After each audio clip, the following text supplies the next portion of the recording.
Assalamualaikum warahmatullahi wabarakatuh. Seluruh bangsa dan setanah air, jumpa lagi di channel Jagat Lupi itu. Semoga dalam keadaan sehat dan kurang satu apa, rahmah barokah salam Allah curahkan untuk kita semuanya. Gus Muafiq saat hadir di Sampit memberikan pengarahan termasuk kebangsaan, mencintai bumi pertiwi, tanah air, budaya-budaya Nusantara. Banyak sekali sejarah-sejarah dibahas di situ, termasuk bagaimana mencintai ulama-ulama Nusantara, jangan melihat kebiar. Ya. Saat ini banyak ustadz-ustadz palsu, enggak ngaji, berani tampil, bahkan menyampaikan ayat saja keliru, tabat yada, tabat yaba, dan lain sebagainya. Banyak sekali dalil-dalil dan hadis-hadis palsu disampaikan. Maka Kyai Haji Muafiq hadir, tapi ada sedikit insiden saat Gus Muafiq mau naik panggung. Ada salah satu banser oknum ya, dikira mau membantu naik ke atas panggung, tapi justru menarik ingin salaman, sehingga beliau sempat oleng mau jatuh. Untung ada seseorang yang bisa untuk sandaran. Nah, ini kisahnya, mari kita simak lewat video berikut ini. Sekali lagi mohon maaf yang rahmat Nusantara. Assalamualaikum warahmatullahi wabarakatuh. Sebelum saya mulai ngaji, tadi saya ini hampir jatuh. Ono banser ngejak salaman dadan. Tak kira ngadung ke tangan itu untuk saya gatolan naik. Begitu tak gatoli ditarik tangannya salam. Waduh, ini banser ini piye. Lah hampir jatuh saya itu lah salaman kita, tapi ke tangannya gini itu untuk saya pegangan. Nggak tahu nih salaman baru ditarik, gua aku yang main jelungkup kan. War tak tendang apa iya. Ya anak buahku ngono iki. Besok menaik jangan gitu.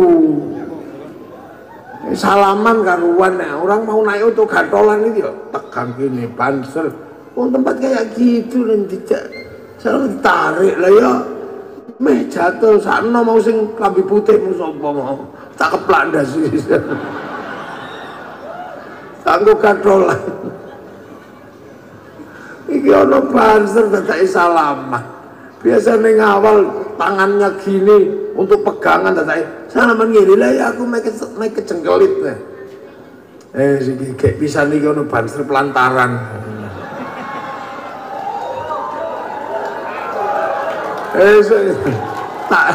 Tak diklat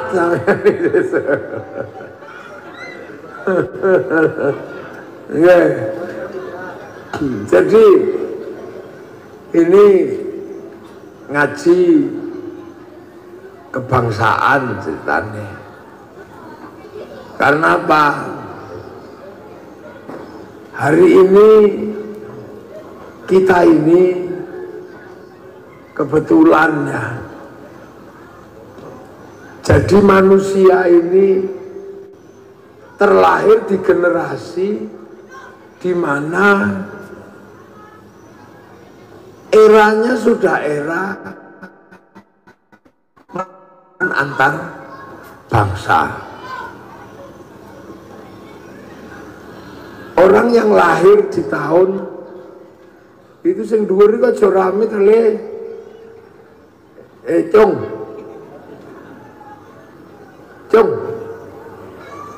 Oh, cok rame-rame iku anake sapa iku lho dhuwur iku jikuan. Sponsor ono sing munggah siji ngurusi kae wae.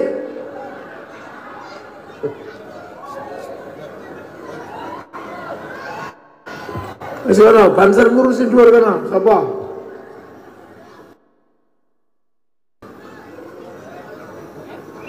Tunggoni ngono.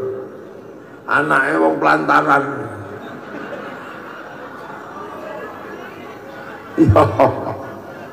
Tunggoni. Jadi kita ini generasi yang lahir di tahun berapa ini? Ini 2025. Jadi ini rata-rata kelahiran 70 sampai kelahiran 90 ini Didin.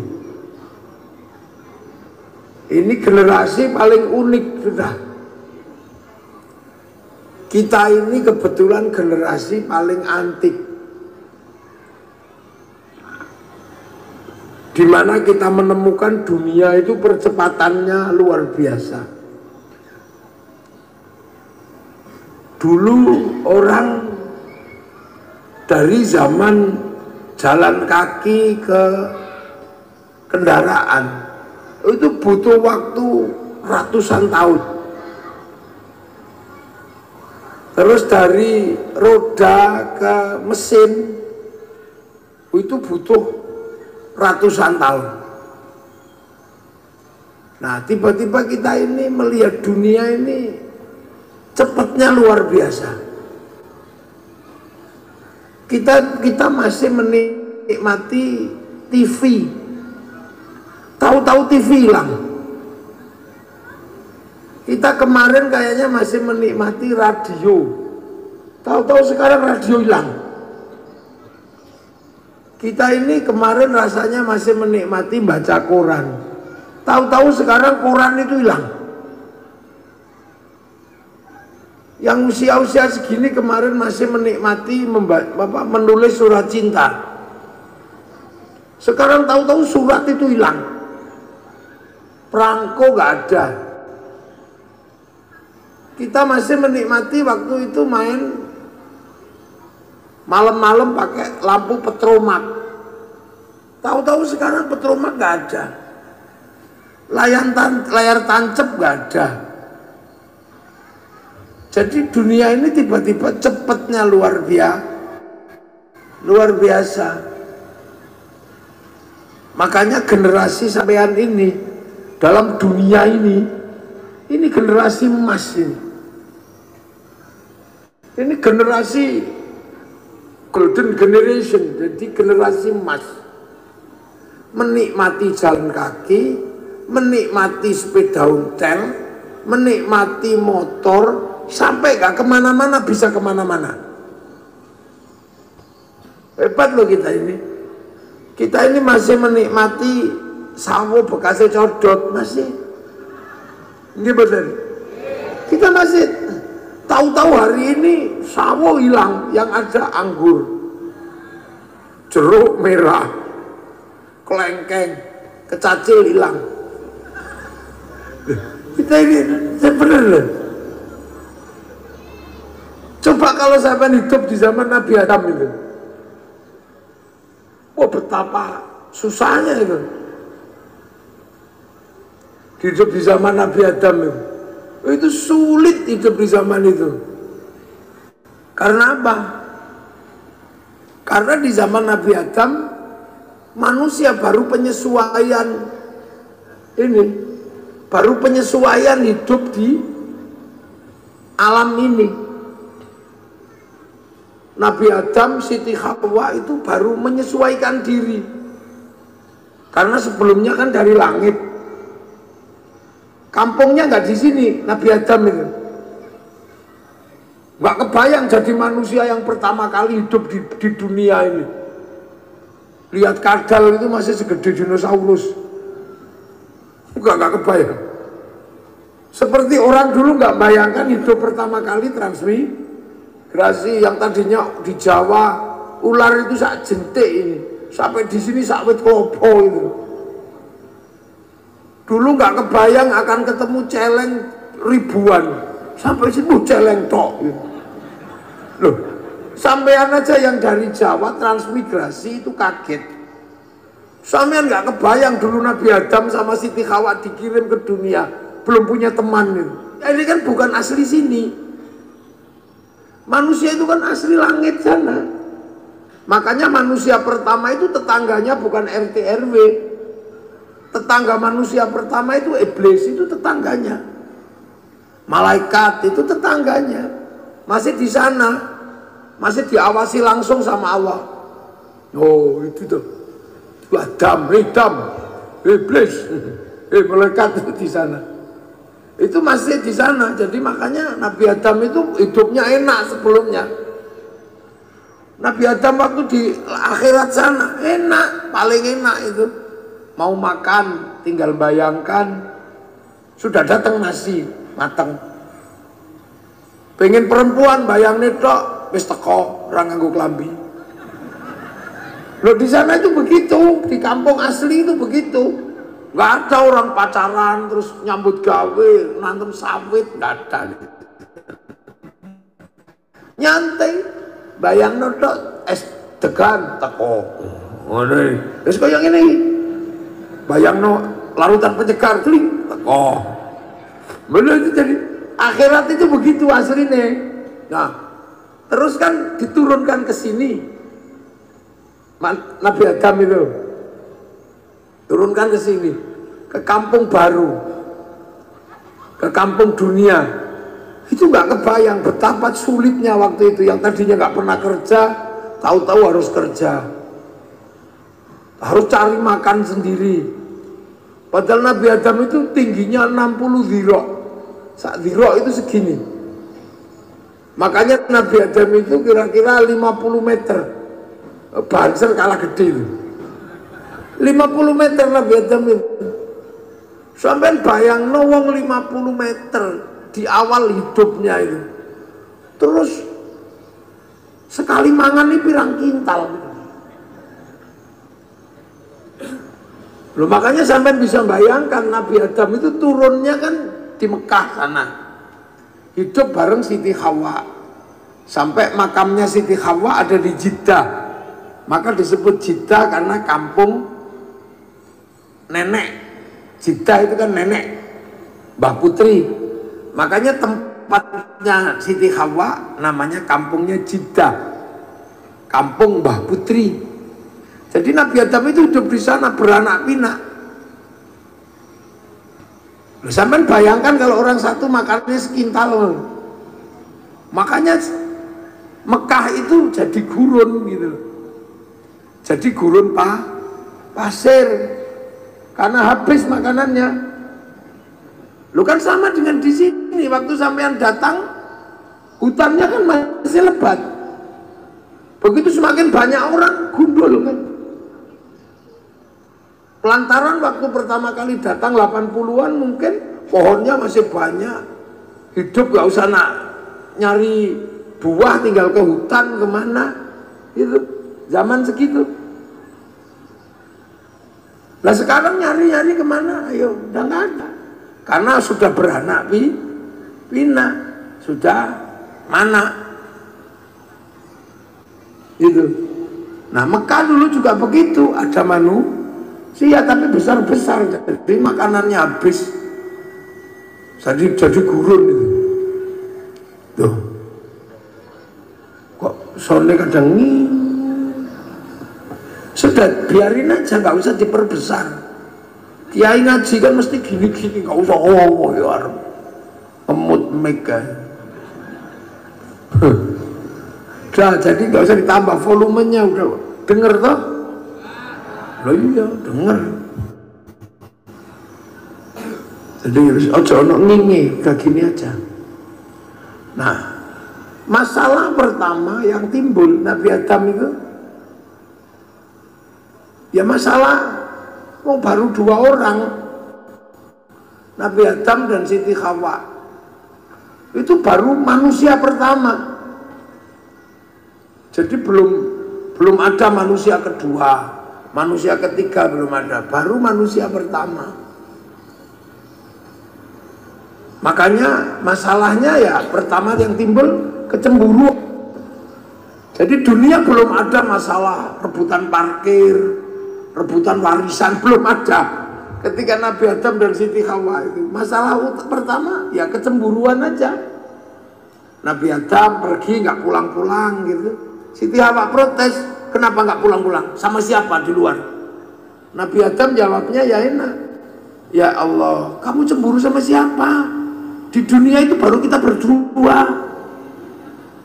Makanya kalau perempuan itu cemburuan dari dulu itu. Lah iya, turun-temurun. Termasuk perempuan itu kalau disuruh milih makanan susah. Ayo bu, makan apa? Serah. Milih makan apa? Terserah. Karena perempuan itu kapok. Karena dulu salah milih makanan, suaminya diusir dari surga. Makanya sampai sekarang kalau suruh milih makanan kapok. Lah itu. Jadi masalahnya nggak banyak, nggak kompleks. Terus kemudian punya anak. Nah begitu punya anak harus memilih jodoh antara Habil Qabil. Masalah baru timbul. Apa? Rebutan cinta.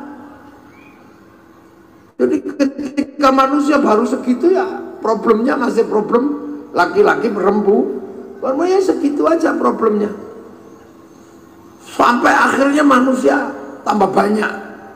Dari perempuan-perempuan dan laki-laki keturunan Adam lahir suku.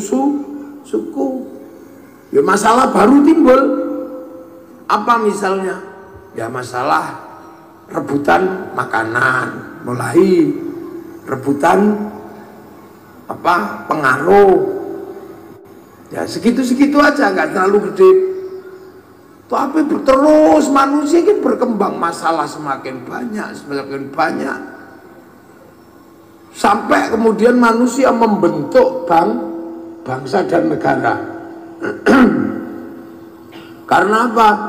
Karena terus manusia antar keturunan berebut wilayah. Karena tempatnya semakin sempit. Akhirnya membentuk negara, saling menjaga perbatasan. Dan itu eranya kita belum lahir. Makanya era ketika membentuk negara itu perbatasan biar nggak dilompati, ada yang mati, ada yang terbunuh, yang disebut pahlawan. Nah itu orangnya beda lagi era itu. Sampai akhirnya kemudian era pemerataan Indonesia. Nenek-nenek kita, kakek-kakek kita dipindah.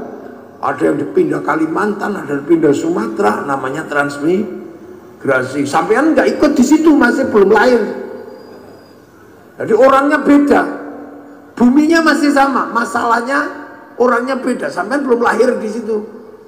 Itu masih yang makan tiwul, yang kepaksa makan orang hutan, itu, yang terpaksa makan ular karena nggak ada makanan. Itu eranya bukan era sampean, itu era orang sebelum kita. Makanya mereka kadang sampai ada yang tidur mati di telan ulo gitu. Nah, terus lahir generasi pembangunan, mulai enak, mulai ketemu listrik. Yang tadinya membuka hutan, begitu menjelang listrik hidup udah mati, udah nggak ngerasakan. Nah, terus akhirnya lahirlah generasi pembangunan, hidup mulai enak, tapi penuh tekanan karena harus mengikuti aturan yang ada di zaman Pak Harto. Beda politik, nggak boleh, ini nggak boleh. Nah, akhirnya orang-orang itu mati juga, sudah selesai. Lahir generasi kayak kita ini, generasi yang tinggal terimoin naik, nggak ikut babat hutan, tinggal kencing sama edo. Iya, nggak ikut babat pasar, tinggal jualan. Sudah nggak ikut apa-apa, nggak ikut beli sawah, tinggal bikin rumah di situ. Nggak ikut mendirikan sekolahan, tinggal jadi pengurus. Ini terus begitu generasi itu. Nah, sampai akhirnya kita hidup di zaman yang nenek moyang kita nggak pernah membayangkan ada zaman kayak begini. Ada zaman di mana kita ini hidup yang disebut dengan zaman digital. Ini loh. Yang dimana dunia ini bercampur baur, semuanya ada di dalam handphone. Ini enggak semua orang ngalami ini, semuanya ada di sini sekarang. Makanya kita punya generasi yang unik gitu ini, punya zaman yang menurut orang Orang tua dulu nggak mungkin. Yang tua-tua ini masih mengalami zaman pengen tahu Afrika. Itu masih nunggu flora dan fauna. Udah ditunggu seharian yang keluarnya harmoko. Ngalamin. Tiba-tiba sekarang kita kalau cari dunia nggak perlu nunggu flora dan fauna. Tinggal buka ini terus ketik tengu Afrika, keluar itu. Kucing Afrika keluar. Mau iseng bokong India, ini keluar itu. Itu di sini. Iya kan? Jadi ini dunia baru. Dunia yang tahu-tahu kita ketemu. Dulu orang Jawa nggak ketemu sama orang Kalimantan. Tapi nenek moyang kita yang lewati. Tapi kakek kita nggak tahu bangsa Amerika. Tapi kita cari Amerika tinggal di sini. Afrika keluar. Tengu Amerika keluar semua di sini. Jadi dunia ini tiba-tiba hari ini problematikanya beda, masalahnya berubah. Yang tua-tua gini dulu kalau kangen masih pergi ke pasar menulis surat cinta untukmu kekasihku yang berangkat transmigrasi ke Pelantaran. Entah kenapa malam hari ini aku merindukanmu sampai merinding bulu kudukku. Dulu kan begitu, perih rasanya. Seperti kata penyair, kau tusuk di sana berdarah di sini. Kekasihku, aku rasa orang tuamu memang jahat memisahkan kita. Kenapa kamu mau diajak transmigrasi? Tapi nggak apa-apa, itu demi masa depan kau, aku dan anak-anak kita nanti. Aku akan setia menunggumu. Yang penting nasib kita tidak seperti lagu Isabella, Cinta Dua Dunia, atau lagunya Bobby Mercury, Antara Jakarta dan Penang. Dua-duanya berakhir putus. Kekasihku, bau tubuhmu masih bisa aku rasakan. Karena saat kepergianmu pergi transmigrasi, kau sempat menyentuh ujung hidungku. Dan tahu nggak kamu, setelah itu aku nggak mandi seminggu. Karena tanda tanganmu yang di tangan kiriku, kututup pakai kresek. Aku takut basah dan hilang tanda tanganmu itu.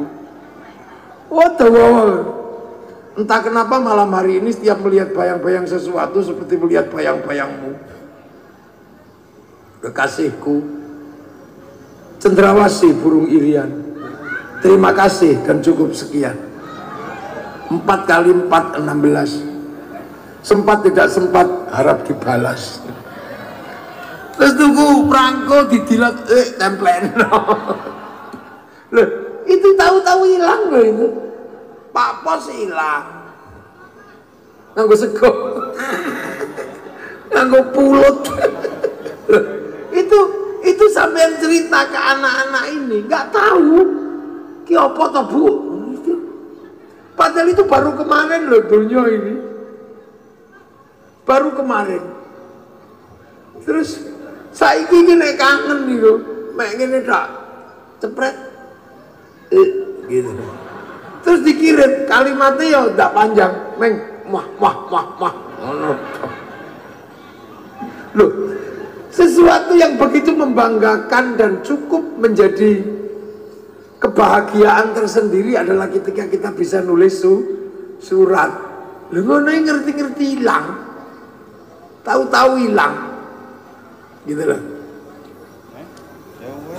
Tahu-tahu nggak ada. Ini kan sedih lah kita ini. Tahu-tahu tiba-tiba hilang gitu aja. Makanya dunia ini cepatnya luar biasa. Makanya banyak sekali yang pensiun, termasuk dukun. Nah, dunia baru ini banyak yang pensiun. Dukun itu sekarang pensiun. Dukun yang dulu ahli dalam pelet, ahli mahabbah itu pensiun sekarang karena cinta tumbuh bersama Avanza. Lah ya, saya ini dulu ngomongan saya banser semua itu paling seneng kalau tak isi tempiling pecah gitu. Jadi orang nempiling pak pingsan, atau langsung kanan rumah sakit, kiri kuburan. Dulu kan keren ini. Sekarang saya ini kan ngerasa kok gak ada yang minta lagi ilmu pukulan jarak jauh apa-apa. Ternyata begitu diusut, oh lah ya pantas gak ada yang minta. Wong orang sekarang nempiling orang itu 60 juta.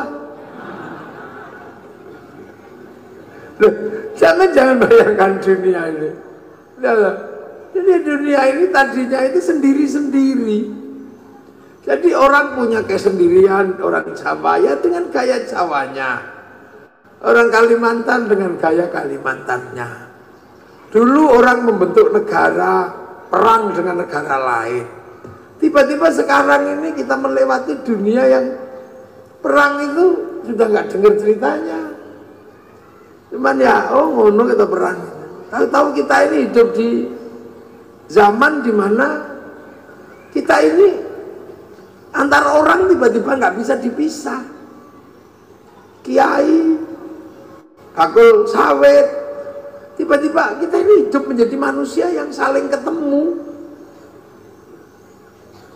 Nggak, saling ketemu. Dulu sampean sendirian bisa hidup, nanti duit rapopo. Kalau dulu orang nggak punya uang hidup, tapi sekarang orang nggak punya uang nggak bisa hidup. Karena apa? Listrik nggak bisa dibayar pakai sawit, harus ditukar pakai uang. Maka orang harus ketemu dengan pasar.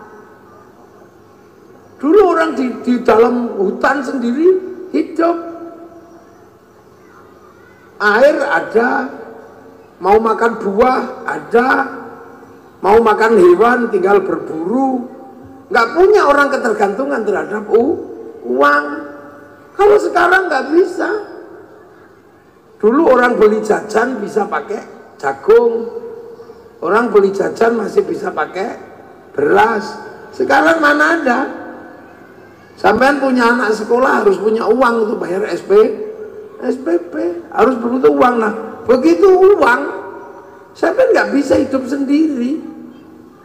Nah itulah makanya kemudian yang tadinya antar suku, antar bangsa itu nggak ketemu, tiba-tiba sekarang ketemu. Sampai nggak bisa lagi.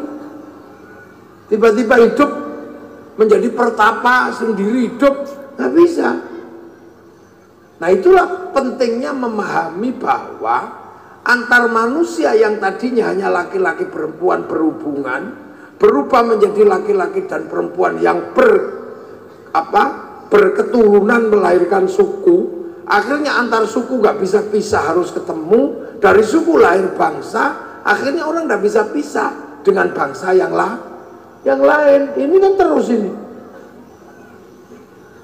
Sekarang orang sudah nggak bisa pisah, makanya muncul istilah ngaji kebangsaan. Karena sekarang orang sudah nggak bisa hidup sendiri.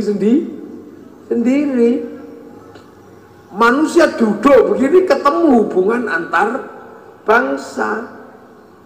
Sampean pengajian begini ketemu dengan bangsa Cina. Orangnya nggak datang, tapi mic-nya yang datang. Lah iya. Sampean kalau dulu berhubungan suami istri ya cuman berdua. Sekarang ada Singapura yang terlibat karena sampean pakai kondom. Loh iya enggak? Lu kok guyune banter? Berarti sampean tahu nganggo. Tuku nang Indomaret. Loh artinya dulu kita sendiri. Dulu orang sholat itu bisa hubungan antar Tuhan sendiri normal. Sekarang nggak bisa antara manusia dan Tuhan, ada Cina. Lah kenapa? Karena sholat itu nutup aurat. Tutup aurat itu kain produksi pabrik kain. Yang bikin kain pabrik Cina. Makanya orang sholat gak boleh ngamuan sama Cina. Karena Cina ne lungo udah. Coba saya masih bisa gak? Coba aku nanya sekarang. Jadi makanya Allah itu menyampaikan dari awal sekali, ya ayuhannas, hei manusia. Karena yang dibilang manusia itu Nabi Adam harus tahu bedanya iki iblis, iki malaikat, iki menungso. Nggih. Inna khalaqnakum min dzakarin wa unsa. Pertama kali yang hanya urusan laki-laki perempuan, laki-laki yang ini, perempuan yang itu. Habis itu lahir berbangsa-bangsa, bersuku belum ketemu, masih di sana hidup dengan sukunya masing-masing. Orang suku Jawa nggak ketemu sama suku Mesir, nggak ketemu. Orang Afrika nggak ketemu sama orang Indonesia, nggak ketemu. Orang Eropa nggak ketemu sama orang Cina, belum ketemu. Sampai akhirnya tiba-tiba ketemu. Gara-gara ada kapal terus berlayar. Oh, di sana ada manusia. Oh, itu terus akhirnya jadi bersuku-suku, berbangsa. Lama-lama ketemu. Sampai di generasi kita, pertemuannya sudah nggak bisa dipisah. Makanya orang dulu sama orang sekarang itu bisa galak orang dulu. Orang sekarang nggak bisa galak. Karena apa? Ada orang ketiga selalu di dalam kehidupan kita. Orang pergi haji, ada Yahudi di situ. Jadi sampean kalau pergi haji pasti minta tolong sama orang Yahudi. Untuk apa? Naikin ke pesawatnya. Karena yang bikin pesawat orang Yahudi. Makanya orang haji nggak boleh marah sama orang Yahudi. Hancurkan Yahudi, bunuh semua. Renang sampean. Loh, uripmu ya mesti iso pisah saiki antar bangsa. Loh, saya ini nggak ketemu sama orang Korea, tapi ketika panitia sini telepon, ini Samsung produksi Korea. Sampean kan klan Cino, pakai Xiaomi. Loh, coba. Jadi makanya orang hidup di zaman sekarang harus lebih terbuka pikirannya. Nah, pembuka pikiran itu harus mengerti nilai-nilai kebangsaan. Harus menyelesaikan problem laki-laki perempuan, problem suku, dan akhirnya memahami kebangsaan. Bahwa sampean bangsa Indonesia pasti karena sampean kecil-kecil pesek. Iya kan, sampean kan kecil-kecil pesek gini, ini Indonesia. Kalau yang cantik, ganteng, tinggi, itu orang Arab. Yang tinggi besar, rambutnya merah, Eropa. Yang tembem-tembem, sipit-sipit, Cina. Yang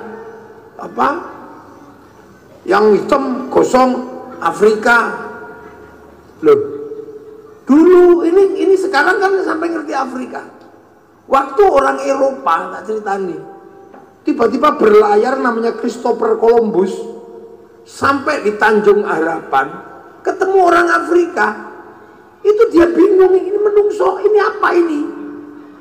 Oh, ini berarti yang diceritakan dalam Alkitab, orang yang menentang Tuhan dibakar oleh api neraka. Oh, berarti ini neraka. Christopher Columbus sampai di Tanjung Harapan mengatakan bahwa orang Afrika itu adalah orang neraka karena gosong-gosong. Dia belum tahu bahwa dia bangsa Afrika. Oh, hitam gosong. Makanya kitab suci mengatakan bahwa orang yang nakal, tidak patuh sama Tuhan, dibakar oleh api neraka. Berarti ini neraka. Loh, itu Christopher Columbus ketemu Afrika. Ini neraka. Makanya kemudian ditembaki aja orang Afrika itu sama Christopher Columbus. Oh, apa? Membantu pekerjaan Tuhan yang belum selesai. Lah ya, makanya sampai akhirnya orang Eropa ini karena penjahat yang selamat dari hukuman Tuhan harus diteruskan penindasannya. Akhirnya orang Eropa paling suka mengambil budak dari Afrika, dikapalkan ke Eropa, dikapalkan ke Amerika. Makanya orang Afrika itu dandanannya aneh-aneh.